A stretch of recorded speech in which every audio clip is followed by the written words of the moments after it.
જય વિહોતર, જય જય ગરવી ગુજરાત। હું છું જીવરાજ આલ। આપ સૌની વચ્ચે રબારી સમાજના હિત માટે આ દેશની અને વિશ્વની સૌથી મોટી પાર્ટી એટલે ભારતીય જનતા પાર્ટીના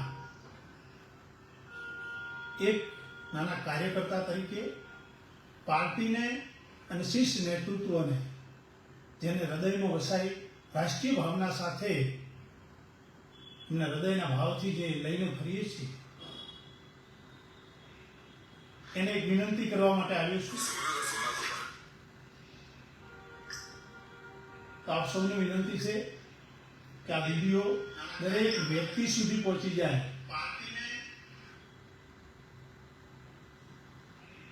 અને દરેકના સુધી શેર કરવા માટે આપને સૌને વિનંતી કરું છું। મારી વાત આપની સૌની સમક્ષ મૂકવી છે એની પહેલા બધા લોકોમાં જોડાઈ જાય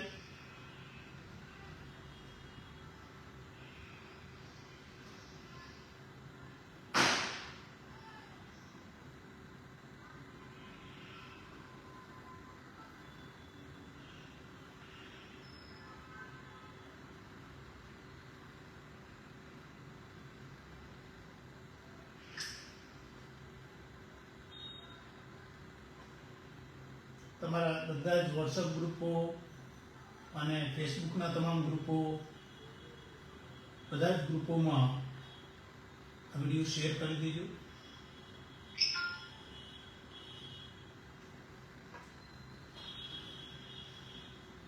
આપ સૌને વિનંતી કરવા માટે આવ્યો છું। હું છું જીવરાજ આલ। હમણાં આપણે બધાએ મીડિયાના માધ્યમથી સોશિયલ મીડિયા હોય, ઇલેક્ટ્રિક મીડિયા હોય અને બીજા ઘણા બધા માધ્યમો જે સોશિયલ મીડિયાના છે એનાથી તમારા સુધી સંદેશો આવ્યો છે કે સરકારની અંદર મંત્રીમંડળની અંદર ફેરફારો થવા જઈ રહ્યા છે। એની અંદર દરેક સમાજને ન્યાય મળી રહ્યો છે, દરેક સમાજની ગોઠવણી થઈ રહી છે અને એમાં અમને પણ ગર્વ થાય છે કે દરેકને ન્યાય મળવો જોઈએ। તો આ ગુજરાતની અંદર 50 લાખથી વધારે રબારી સમાજ વસવાટ કરે છે અને અમને એ અધિકાર છે કે અમે ભારતીય જનતા પાર્ટીના એક અદના કાર્યકર્તા છીએ અને કાર્યકર્તા તરીકે રાષ્ટ્રીય ભાવના સાથે આપણા દેશના માનનીય વડાપ્રધાન શ્રી નરેન્દ્ર મોદી સાહેબના નેતૃત્વમાં જે સરકાર ચાલી રહી છે, ગુજરાત રાજ્યના માનનીય મુખ્યમંત્રી શ્રી ભૂપેન્દ્ર પટેલ સાહેબના નેતૃત્વમાં ગુજરાતમાં જે સરકાર ચાલી રહી છે, શ્રીમાન અમિતભાઈ શાહ સાહેબ હોય, શ્રીમાન CR પાટીલ સાહેબ હોય અને શીર્ષ નેતૃત્વ સમગ્ર હમણાં જ આપણા જે ઓબીસીના નેતા શ્રીમાન જગદીશભાઈ પંચાલને જે નેતૃત્વ આપવામાં આવ્યું છે એ સર્વ શીર્ષ નેતૃત્વને મારી વિનંતી છે કે હું સમગ્ર રબારી સમાજ વતી અને વિહોતર ગ્રુપ ઓફ ગુજરાતના માધ્યમથી આપ સૌની સમક્ષ એક વિનંતી સાથે એક ભારતીય જનતા પાર્ટીના કાર્યકર તરીકે કોઈ અપેક્ષા વગર મારા સમાજના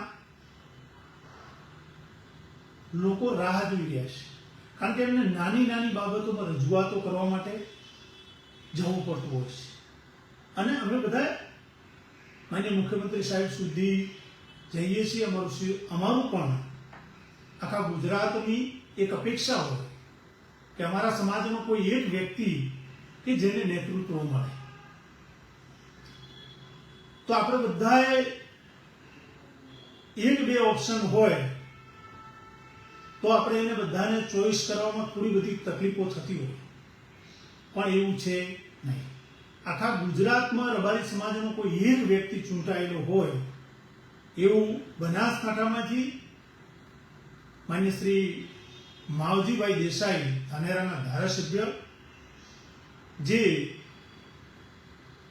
ચૂંટાઈ આવેલા છે, સર્વ સમાજને સાથે લઈને ચાલેલા છે અને એ ભારતીય જનતા પાર્ટીના કાર્યકર્તા જ છે અને હંમેશા એમણે ભારતીય જનતા પાર્ટીને સમર્થન આપ્યું છે.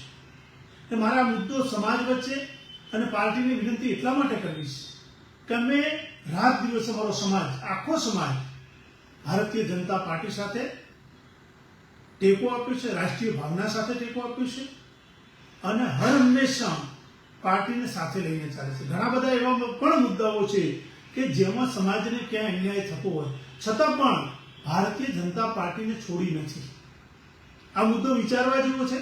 હું તો સર્વ સમાજને વિનંતી કરું છું કે આખા ગુજરાતમાં એક જ રબારી છે અને એ પણ દાનવીર રત્ન છે, એક બિઝનેસમેન છે સારો અને સર્વ સમાજને સાથે લઈને ચાલે છે.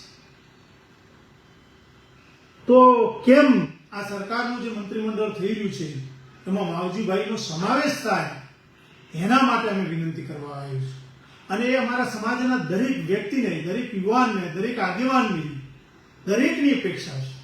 પણ જ્યારે જ્યારે આ સમાજને જરૂર પડી છે, અન્ય સમાજને જરૂર પડી છે, માવજીભાઈ હંમેશા જાગૃત રહે છે. શિક્ષણની વાત હોય, સંગઠનની વાત હોય કે સાથે સાથે ક્યારેક કોઈ આપત્તા આવી હોય અને એ ટાઈમે જ્યારે જે જન સુધી જરૂરિયાત હોય ત્યાં પોતે પોતાનું આર્થિક યોગદાન હંમેશા આપે છે. તો આવા વ્યક્તિને અને આ કોઈ એક માવજીભાઈને પદ નથી મળી રહ્યું, આખા સમગ્ર રબારી સમાજને, ગુજરાતને નેતૃત્વ મળી રહ્યું છે અને એના કારણે ભારતીય જનતા પાર્ટીને આનાથી પણ વધુ ફાયદો થઈ શકશે. આવનારા ઇલેક્શનોમાં તમે પણ એક હિંમતથી કહી શકશો અમે તમારા સમાજને ન્યાય આપ્યો છે. અને ભારતીય જનતા પાર્ટીનો કાર્યકર્તા છે એ પણ અપક્ષ લડવાની વાત આવી તો અપક્ષ પણ એ સર્વ સમાજ વતી લડ્યા છે અને અપક્ષ લડ્યા પછી આજ દિવસ સુધી હંમેશા પાર્ટીને સમર્થન આપ્યું છે, ક્યારેય પાર્ટીના વિરુદ્ધમાં નથી ગયા. તો સમગ્ર રબારી સમાજ વતી અને હું સમાજને પણ વિનંતી કરું છું કે આ મુદ્દો આજની રાત્રે દરેક વ્યક્તિના સ્ટેટસમાં હોવો જોઈએ, કારણ કે આપણે એવા વ્યક્તિની પાર્ટીને સિફારિશ કરવા જઈ રહ્યા છીએ. સમગ્ર નેતૃત્વને વિનંતી કરું છું કે ખરેખર રાષ્ટ્રીય ભાવના સાથે અમારું વિહોતર ગ્રુપ ઓફ ગુજરાત, હમણાં જ તમે બધાએ અમારે એમના વિશે વધારે વાત કરવાની જરૂર નથી. વિહોતર ગ્રુપ ઓફ ગુજરાત દ્વારા સતત 2 મહિના સુધી બનાસકાંઠાની અંદર રણુજા જતા પદયાત્રી સેવા કેમ્પની વાત હોય એમાં સતત લોકોએ સેવા કરી છે અને એમાં ક્યારેક કોઈ એક વ્યક્તિ માટે નહીં, સર્વ સમાજનો સમાનતાનો ભાવ, સમરસતાનો ભાવ લઈને ચાલતું વિહોતર ગ્રુપ છે. રણુજા જતા પદયાત્રીનો કેમ્પ પૂર્ણ થાય છે એના આરે તરત જ અંબેમાઈ જતા પદયાત્રીનો સેવા કેમ્પ ચાલુ કરવામાં આવ્યો. એની અંદર પણ એટલી મોટી સંખ્યામાં લોકો આવતા હોય, તમામની સેવા કરવાનો, રહેવાની, જમવાની, નાવા ધોવાની તમામ સુવિધાઓ સાથે અને એ પણ બધાની કેર લઈ શકાય રાષ્ટ્રીય ભાવના સાથે. અને તમે બધાએ જોયું છે કે એની થીમ હતી એ ઓપરેશન સિંદૂરની રાખવામાં આવી હતી, સ્વદેશી અપનાવો. આજે વિહોતર ગ્રુપના માધ્યમથી આખા ગુજરાતનું વિહોતર ગ્રુપ ભારતીય જનતા પાર્ટી સાથે અમે જોડ્યું છે અને એની સાથે અમારે કોઈ અપેક્ષા નથી કે અમને આ આપો, પણ જ્યારે અમારા સમાજને, અમારા ઉપર જે અમારા સમાજે વિશ્વાસ મૂક્યો છે, આખા સમાજની નેતૃત્વ એક સંગઠનના માધ્યમથી કરીએ છીએ ત્યારે ચોક્કસપણે અમારો હક છે કે અમે તમારા પાસે માગી શકીએ. અને સાહેબ, આ હક ખાલી માત્ર તમને સોશિયલ મીડિયાના માધ્યમથી નહીં, પણ જ્યારે ટૂંકો સમય રહેતો હોય તો દરેક વ્યક્તિ સુધી મારો સંદેશો પહોંચાડવો. દરેક વ્યક્તિઓના ફોન આવતા હતા કે જીવરાજભાઈ તમને શું લાગે છે આ બાબતે શું કરવું જોઈએ. જ્યારે મને એ વિચાર આવ્યો કે ખરેખર પહેલા તો બધા કહેતા હતા કે આપણા સમાજમાં કોઈ ધારાસભ્ય નથી એટલે ખરેખર કોઈ ચિંતાનો વિષય છે એવું કહીને લોકો મને કે ભાજપમાં આપણો કોઈ ધારાસભ્ય નથી, જેનાથી આપણને નેતૃત્વ નહીં મળી શકે. યુવરાજભાઈ, તમારે ખરેખર આ બાબતે ચૂંટણી આવે ત્યારે તમે વિધાનસભા લડવી જોઈએ, એના માટેની લોકોએ વાત કરી. ત્યારે મેં કીધું એ મુદ્દો આખો અલગ છે, એ સમય અલગ છે, એ જ્યારે સમય આવશે સમય સમયનું કામ કરશે. પણ આજના સમયે મારા સમાજનો એક ધારાસભ્ય છે, વિધાનસભામાં છે, તો એ લોકોને જેને ખ્યાલ નથી, મેં કીધું કે એ ભારતીય જનતા પાર્ટીનો વ્યક્તિ છે અને ભારતીય જનતા પાર્ટી ધારે તો એને સમાજ તરીકે નેતૃત્વ આપી શકે. તો હું આપ સૌને વિનંતી કરું છું, આખા સબારી સમાજને, સર્વ સમાજ માટે લડી રહ્યા છે. તો આ વખતે આ મંત્રીમંડળમાં જે સમાવેશ થઈ ગયો છે ભારતીય જનતા પાર્ટીના એક સામાન્ય કાર્યકર્તા તરીકે, હું જ્યારે કોઈ પરિવાર હોય અને પરિવારનો દીકરો પરિવારને વિનંતી કરી શકે, ફેમિલીમાં જ્યારે ફેમિલીનો મેમ્બર હોય તો એ પોતાના પરિવારને વડીલોને વિનંતી કરી શકે. તો હું એક પરિવારના દીકરા તરીકે ભારતીય જનતા પાર્ટીનો દીકરો છું, કારણ કે એક પાર્ટીનો કાર્યકર્તા છું. અને જ્યારે જ્યારે વિધાનસભાઓની ચૂંટણીઓ થાય છે ત્યારે અમે અલગ અલગ જવાબદારીઓ લઈ અને પાર્ટી માટે સતત મહેનત કરીએ છીએ. એમાં ક્યારેય અમે અપેક્ષાઓ કોઈ રાખી નથી. અમે અમારા પોતાના ખર્ચે ગાડીઓ લઈને દોડીને અમે મહેનત કરીએ છીએ. તો આજે અમને હક છે કે અમારા પરિવાર પાસે માગણી કરવાનો અમને હક છે. તો સરકારને, માનનીય મુખ્યમંત્રી શ્રી ભૂપેન્દ્રભાઈ પટેલ સાહેબ અને માન્ય શ્રી ગુજરાતના પનોતા પુત્ર અને આ દેશનું નેતૃત્વ કરતા શ્રીમાન નરેન્દ્ર મોદી સાહેબ અને એવા જ આપણા ગૃહમંત્રી શ્રી અમિત શાહ સાહેબ અને હમણાં જ જે આપણી ભારતીય જનતા પાર્ટીને એક કાર્યકર્તા તરીકે અને ગુજરાતના પ્રમુખ તરીકે સી.આર. પાટીલ સાહેબ રહી ગયા છે, એમને પણ વિનંતી છે. અને હવે નવા જે ચૂંટાયેલા છે એવા આપણા બક્ષી પંચના એક સામાન્ય કાર્યકર્તામાંથી પ્રદેશ પ્રમુખ બન્યા છે એવા જગદીશભાઈ પંચાલને, એટલે કે જગદીશભાઈ વિશ્વકર્માને પણ મારી વિનંતી છે કે તમે ઓબીસીમાંથી આવો છો ને ઓબીસીને નેતૃત્વ મળ્યું છે, તો ઓબીસીના એક જ વ્યક્તિ કે રબારી સમાજને આ નેતૃત્વ મળે.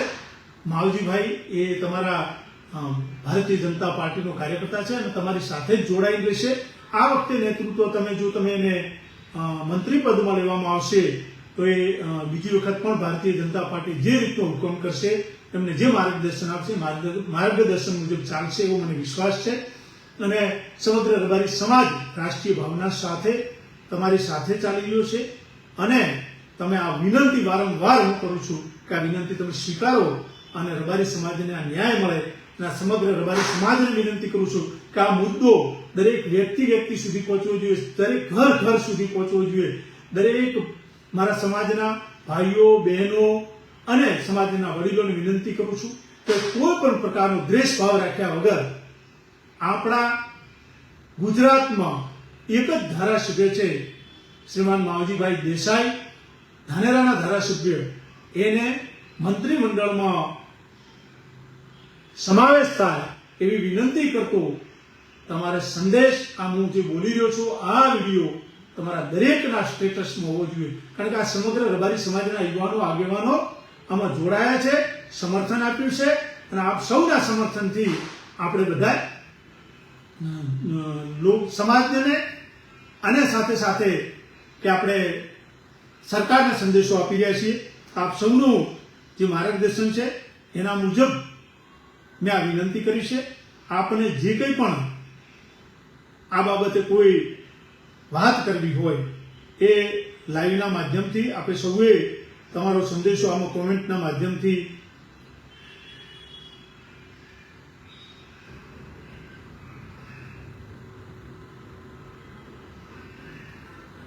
ઘણા બધા મિત્રો આમાં જોડાયા છે. અમને હમણાં એક તાજેતરનો મુદ્દો આપણી સૌની સમક્ષ છે કે એ મુદ્દો પણ આની સાથે લેવું છું. કારણ કે આ મુદ્દો છે એ આ મંત્રીમંડળ બની રહ્યું છે તો એના અંદર મારે આ મુદ્દો ખરેખર સમાજને જાગૃત કરવાની જરૂરિયાત હતી. અને સમાજે ખરેખર જો આવા મુદ્દા માટે કોઈ પણ આ મુદ્દો હાલ સુધી કોઈએ ઉપાડ્યો નહોતો, તો આ મુદ્દો વિહોતર ગ્રુપ ગુજરાતના માધ્યમથી મને એ સૌભાગ્ય મળ્યું છે. તો હું આપની સૌની સમક્ષ વિનંતી કરું છું કોઈ દ્વેષ ભાવ રાખ્યા વગર, કોઈ ગ્રુપાવાઇઝ કે ભાઈ આ ગ્રુપ કે આ ગ્રુપ નહીં, પણ આ સમાજનો મુદ્દો છે તો આપ સૌ આ મુદ્દો દરેક રબારી સમાજના વ્યક્તિ સુધી પહોંચે અને આ મુદ્દો દરેક સરકારને આપ સૌને વિનંતી કરવાની છે, એક સ્ટેટસ મૂકી અને કે ભાઈ અમારા સમાજને નેતૃત્વ આપવામાં આવે એવી વિનંતી કરવાની છે. અને મારી વિનંતી એટલા માટે, આમાં કોઈ માવજીભાઈ માટે જ વિનંતી કરવી એવું નહીં, પણ મારા સમાજમાંથી ધારાસભ્ય માત્ર એક જ આવી રહ્યા છે, તો એક જ ધારાસભ્ય છે, તો ધારાસભ્ય તરીકે મૂકવાની વાત થાય તો સરકારે એમને મૂકવા જોઈએ એવી વિનંતી છે. કારણ કે આવડો મોટો રબારી સમાજ 50 લાખથી વધારે વસ્તી ધરાવતો હોય અને તમે એમને નેતૃત્વ ના આપો. આખો સમાજ હંમેશા રાષ્ટ્રીય ભાવના સાથે ભાજપ સાથે જોડાયેલો છે. હું 12 વર્ષથી સતત 2012 થી આજ દિવસ સુધી અમારી વિધાનસભામાંથી ગુજરાત વિધાનસભાના અધ્યક્ષ શ્રીમાન શંકરભાઈ ચૌધરી સાહેબ નેતૃત્વ કરી રહ્યા છે. એમને અમે એ દિવસથી આજ દિવસ સુધી સહકાર આપ્યો છે અને હંમેશા આપતા રહીશું, કારણ કે રાષ્ટ્રીય ભાવના સાથે નીકળ્યા છે. પાર્ટીને પરિવાર તરીકે અમે વિનંતી કરવા આવ્યા છીએ. એની સાથે સાથેનો એક મુદ્દો છે એ આપની સૌની સમક્ષ મૂકવો છે.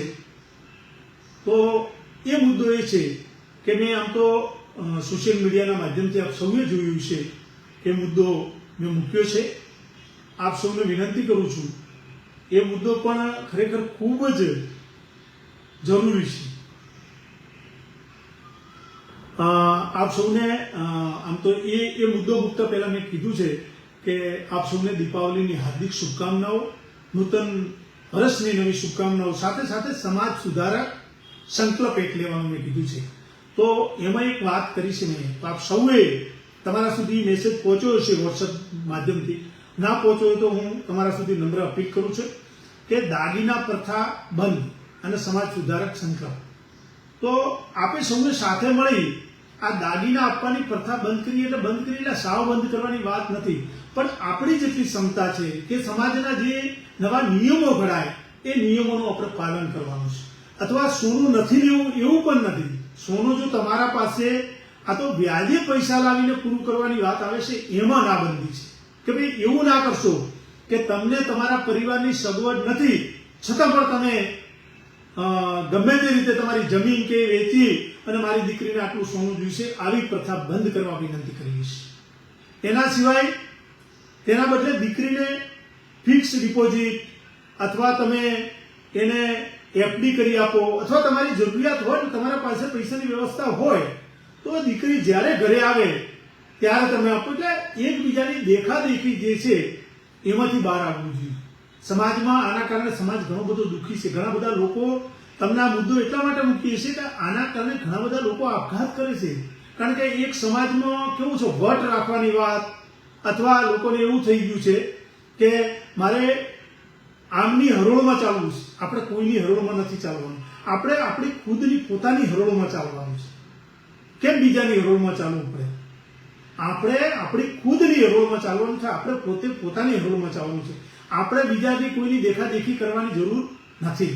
એટલે આ મુદ્દો ખાસ ધ્યાનમાં રાખવા જેવું છે. બાકી તમારામાં વ્યવસ્થા હોય, પૈસાની સગવડ હોય તો ચોક્કસ સોનું અત્યારે આટલે છે તો એનાથી આગળ વધશે તો તમે રોકાણ કરી શકો છો. એના માટે કોઈની ના નથી. અમુક કુરિવાજો છે જે પ્રથાઓ બંધ કરવી જોઈએ. વ્યસન મુક્ત સમાજની રચના કરવી જોઈએ. વ્યસનની અમે ઘણા વર્ષોથી વાત કરતા આવ્યા છીએ અને અમારા ઘરે બંધ જ છે. કારણ કે જે આપણા સમાજમાં ફેડ છે, બીડી, મસાલા, બીજું ત્રીજું, અમે તો એકદમ બંધ કરેલું છે. અમારા ઘરેથી બંધ કર્યું તો બીજાને વાત કરીએ છીએ. અમે પહેલા પોતે પાલન કરીએ છીએ અને બીજાને વાત કરીએ છીએ. એટલે આપ સૌને વિનંતી કરું છું કે એ બાબતે પણ આપણે બધાએ ખાસ ધ્યાન રાખવું જોઈએ. સમાજના ઉજ્જવળ માટે સમાજની દીકરીઓને પણ ખાસ પોતાના મા બાપનું ધ્યાન રાખવું, સંસ્કારોનું સિંચન થવું જોઈએ. અને હર હંમેશા મા બાપ જે કંઈ પણ વાત કરે છે, શિક્ષણની વાત હોય, સંગઠનની હોય, સંસ્કૃતિની વાત હોય, એ બધું ધ્યાનમાં રાખવાની જરૂર છે. આની સાથે સાથે આપણી સત્યતા કે આપણી જેટલી ક્ષમતા હોય એ ક્ષમતા મુજબ ચાલવું જોઈએ. સાચા મૂલ્યોને નવી દિશા, સમાજમાં દેખાદેખી કે અનાવશ્યક ભેદભાવ વધતો જાય છે તો એમાંથી બહાર આવવું જોઈએ. કેવા કપડાં પહેરવા જોઈએ, કઈ રીતનું રહેવું જોઈએ, રહેણી કહેણી રાખવી જોઈએ. એકબીજાની દેખાદેખીમાં એવી રીતે ક્યારે આપણી સંસ્કૃતિ કે આપણા મા બાપને ક્યારેક જોઈને કોઈક એવું કે આમની દીકરી હતી કે આમનો દીકરો હતો એવું પણ ના બને. એના માટે પણ ખાસ ધ્યાન રાખવાની જરૂર છે. સમયની સાથે આપણે ચાલવું જોઈએ. અને સમય એટલે પરિવર્તનની સાથે ચાલવું જોઈએ કે નહીં, સંસ્કારોને ભૂલવા જોઈએ. એક સંકલ્પ લઈએ, દાગીના નહીં, દીકરીના ભવિષ્યમાં રોકાણ કરીએ. એમાં તમારી વ્યવસ્થા હોય તો તમે, અને સમાજ સુધારના જે સંકલ્પો છે એમાં વ્યસન મુક્ત સમાજની મેં આપને વાત કરી, શિક્ષણનું, અને દીકરો અને દીકરી સમાન ગણાય એ રીતે જ શિક્ષણનો પ્રકાશ ફેલાય. માત્ર સંગઠન નહીં, શબ્દો નહીં, પરંતુ સંગઠન શક્તિનું આપણે બધા પ્રત્યક્ષ પ્રદર્શન કરીએ. અને તમારા બાળકોને રોલ મોડેલ કોણ છે? તમારા બાળકો ઘણી વખત ગમે તેને રોલ મોડેલ માની લે છે. માત્ર સોશિયલ મીડિયા ઉપર આવ્યા, સોશિયલ મીડિયા ઉપર કોઈ આવીને 2 મિનિટ કે દાન આપ્યું કે પ્રતીક્ષા કરી કે ક્યાંક પોસ્ટ મૂકી, એનાથી આપણે કે પ્રભાવમાં આવવાની જરૂર નથી. કારણ કે તમારો દીકરો કે દીકરી કોના પ્રભાવમાં છે એ પણ ધ્યાન રાખવું જરૂરી છે. એના કારણે ઘણા બધા મા બાપોને નુકસાન થાય છે. અમારા સુધી ફોન આવે છે, પાછળથી પસ્તાવવું પડે છે. ઘણા બધા લોકો પછી પોક મોડીને રોવાનો વારો આવે છે. કારણ કે જ્યારે બાળક જ્યારે એવું ખોટું પગલું ભરે ત્યારે એનું બાળક ખૂબ જ એનાથી દૂર જાય છે, ત્યારે મા બાપ તૂટી જાય છે. એટલા માટે આ વિનંતી પણ આપણે સૌએ સંભાળવાની છે. મારે કોઈના રોલ મોડેલ વિશે કે એની વધારે ચર્ચા નથી, પણ સમાજ માટે કોણ કામ કર્યું છે, પોતાના માટે કોણ કામ કરી રહ્યું છે, એ બધું પોતાને નિહાળવું જોઈએ. અને અંતર કોઈ મારો સગો છે, મારો નજીકનો છે એના લીધે નહીં, સત્યતાથી સાથે ચાલવું જોઈએ. અને આપ સૌને વિનંતી કરું છું કે સમાજમાં શિક્ષણ વધારીએ, સંગઠન મજબૂત બનાવીએ, વ્યસનનો નાશ કરીએ. કુરિવાજો એટલે અલગ અલગ જે કુરિવાજો છે જેના કારણે સમાજને નુકસાન થઈ રહ્યું છે, એવા કુરિવાજો બંધ કરવા જોઈએ. સાથે ખોટી માન્યતાઓથી દૂર થવું જોઈએ. પછી અંધશ્રદ્ધાઓથી દૂર થવું જોઈએ. શ્રદ્ધામાં માનવું જોઈએ, ચોક્કસ પરમાત્મા છે, ઈશ્વર છે, માતાજી છે, પણ અંધશ્રદ્ધાથી દૂર થવું જોઈએ. એના કારણે કેટલાય પરિવારોના ઘર બરબાદ થઈ ગયા છે, એટલે એનાથી પણ દૂર રહેવું જોઈએ. આપણી સંસ્કૃતિ છે એને ક્યારેય ના ભૂલવી જોઈએ. માતા પિતા એ જ આપણો બધું જ છે, તો એનું સન્માન કરીએ. એ જ સાચો ઉદ્ધાર છે. મહત્વપૂર્ણ સંકલ્પ એ છે, જે વ્યક્તિ સમાજમાં વ્યસન ફેલાવે છે અથવા વ્યસનના ધંધામાં જોડાયેલો છે, એવા વ્યક્તિ ક્યારે સમાજના રોલ મોડેલ ના બની શકે. અને આવા લોકોને હિંમતથી નકારી દેવા જોઈએ કે અમારા સમાજનો નેતા કે અમારા સમાજનો આગેવાન નેતૃત્વ, હું હંમેશા કહું છું કે સમાજનો આગેવાન એવો હોવો જોઈએ કે જે સાચું નેતૃત્વ કરી શકે, સાચું બોલી શકે અને સમાજને જાગૃત કરી શકે. આ કોઈના માટે કામ નથી થઈ રહ્યું. એટલે આપ સૌને વિનંતી કરું છું, કારણ કે જો આપણે ચૂપ રહીશું તો આવતીકાલે આપણું બાળક એના પ્રભાવમાં આવશે. જેવો વ્યક્તિ તમારો આગેવાન હશે એના પ્રભાવમાં આવશે, તો તમને અને તમારા બાળકોને કાલે નુકસાન થશે. સમાજનું સાચું સંરક્ષણ કરીએ, સમાજની સાચી દિવાલ બની અને સમાજની રક્ષા કરીએ. આપ સૌને અમારા હૃદયમાં, અને આપ સૌ સમાજ માટેની વિનંતી હતી, સમાજ માટે કરવા આવ્યો હતો. આપ સૌ સોનું નથી લેવું એવી પણ વાત નથી, પણ સમાજે આજે સમજવાની જરૂર છે. ભેગા થઈ અને આપણે ખોટો આપણો ખર્ચ પણ વધારીએ. હું તો એવું માનું છું કે સોશિયલ મીડિયામાં એમ લાગે કે આ ગામમાંથી આ વચ્ચે ઘણા બધા ગામોમાં ચાલ્યું હતું કે વ્યસન મુક્તિનો સંદેશો જાય. હજી ઘણા બધા ગામોમાં અફીણ ને એવી પ્રથાઓ ચાલુ છે. મારી વિનંતી છે કે અત્યારે એવો યુગ આવી રહ્યો છે, કાલે તમારા બાળકોને ઘણી બધી પરેશાની થશે, હેરાનગતિ થશે. એટલે આપ સૌને વિનંતી કરવા આવ્યો છો 2 મુદ્દાઓ લઈને. એક તો એ તમારા સમાજને નેતૃત્વ મળવું જોઈએ, અને એની સાથે સાથે જે આ સોનાની પ્રથા છે એમાં જે યોગ્ય વ્યક્તિ છે, જે કરી શકે છે, એમને પણ વિનંતી કરું છું કે સમાજમાં જાહેરમાં મેં આટલું સોનું આપ્યું કે આટલી વસ્તુ આપી એ જાહેરાત ના કરવી જોઈએ, એવી પણ વિનંતી કરું છું. બાકી જો પોતાની ક્ષમતા હોય ને આપતો હોય તેનાથી વાંધો નથી, રોકાણ પણ કરી શકે છે, પોતાના માટે રોકાણ કરવાનું છે. આટલી વાત કરી આપ સૌની વચ્ચે આવ્યો. આપ સૌએ જે વાત મને કે નેતૃત્વ આપ્યું છે સમાજનું એક બૃહદ રૂપ ગુજરાત, એના માધ્યમથી ઘણા બધા સામાજિક કાર્યો કરીએ છીએ, અને શીર્ષ નેતૃત્વને આપણે ભલામણ દ્રષ્ટિએ વિનંતી કરીએ છીએ કે જો આ સમાજનો ખૂબ, મેં પહેલા જ કીધું, સંવેદનશીલ મુદ્દો છે, કારણ કે આખા સમાજની માંગ છે. એટલે ભારતીય જનતા પાર્ટીના કાર્યકર્તા તરીકે ફરીથી વિનંતી કરું છું કે આ વાતને નકારી ના કાઢતા, કારણ કે આ સમાજનો મુદ્દો છે. આવનારા ઇલેક્શનોમાં આપણને ક્યાંય નુકસાન ના થાય, કારણ કે આ સમાજ છે અને સમાજ તમારી સાથે રાષ્ટ્રીય ભાવના સાથે જોડાયેલો છે. તો આપ સૌને વિનંતી કરું છું, આપ સૌ આ રીતે મારી સાથે જોડાતા રહો છો અવારનવાર. આ જ રીતે આપણા સમાજના સારા પ્રશ્નો ઉઠાવતા રહીશું. આપ સૌનો હૃદયથી ખૂબ ખૂબ આભાર. જય વિહોતર, જય વડવાળા, જય જય ગરવી ગુજરાત. હું ગુજરાતી છું એનો ગર્વ છે. હું રબારી સમાજનો દીકરો છું એનો પણ મને ગર્વ છે. જય વડવાળા, જય વિહોતર, જય ગોગા મહારાજ. આપ સૌનો હૃદયથી ખૂબ ખૂબ આભાર.